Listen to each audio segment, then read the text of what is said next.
ವೀಕ್ಷಕರಿಗೆ ನಮಸ್ಕಾರ. ಲಲಿತಾ ಸಹಸ್ರನಾಮದ 64ನೆಯ ಶ್ಲೋಕ. ಸಂಹಾರಿಣೀ ರುದ್ರರೂಪ ತಿರೋಧಾನಕರೀಶ್ವರಿ ಸದಾಶಿವಾನುಗ್ರಹದ ಪಂಚಕೃತ್ಯಪರಾಯಣ.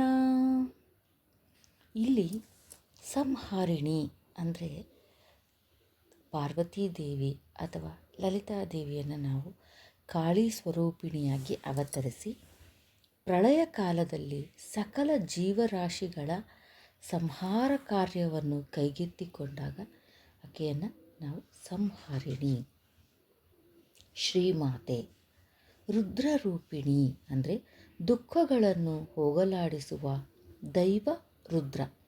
ರುದ್ರನಲ್ಲಿ ತುಂಬಿರುವ ಶಕ್ತಿ ಸ್ವರೂಪಿಣಿ ಶ್ರೀಮಾತೆ. ಆಕೆಯೇ ರುದ್ರಾಣಿ ಅಥವಾ ರುದ್ರರೂಪಿಣಿ ಅಂತ ಸಹ ಕರೀತಾರೆ. ತಿರೋಧಾನ ಕರೀಶ್ವರಿ, ಸರ್ವಸೃಷ್ಟಿಯ ಪ್ರಳಯದಲ್ಲಿ ಲಯ ಅಂದರೆ ನಾಶವಾಗುವ ವೇಳೆಯಲ್ಲಿ ಜೀವಕೋಟಿಗಳೆಲ್ಲದರ ಶಾರೀರಿಕ, ಮಾನಸಿಕ, ಆಧ್ಯಾತ್ಮಿಕ, ಔಷಧ, ಸಂಸ್ಕಾರ, ಬೀಜಗಳೆಲ್ಲವನ್ನೂ ತನ್ನಲ್ಲಿ ಅಡಗಿಸಿಕೊಂಡ ಆ ಮಹಾಮಾತೆ ತಿರೋಧಾನ ಕರೀಶ್ವರಿ. ಆಕೆಯೇ ಸಕಲಕ್ಕೂ ಈಶ್ವರಿ. ಸದಾಶಿವ, ನಿರಂತರ ಮಂಗಳಪ್ರದಾಯಿನಿಯಾದ ಜಗನ್ಮಾತೆಯನ್ನು ಸದಾಶಿವ ಅಂತ ಸಹ ಕರೀತಾರೆ.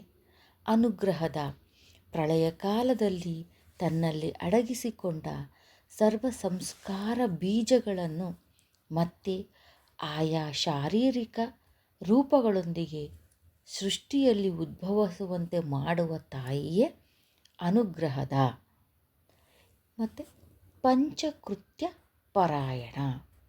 ಸೃಷ್ಟಿ, ಸ್ಥಿತಿ, ಲಯ, ತಿರೋಧಾನ, ಅನುಗ್ರಹ ಎಲ್ಲವನ್ನು 5 ಕರ್ತವ್ಯಗಳು ತಾನೇ ಆದ ಜಗನ್ಮಾತೆಯನ್ನು ಪಂಚಕೃತ್ಯ ಪರಾಯಣ ಅಂತ ಸಹ ಕರೀತಾರೆ.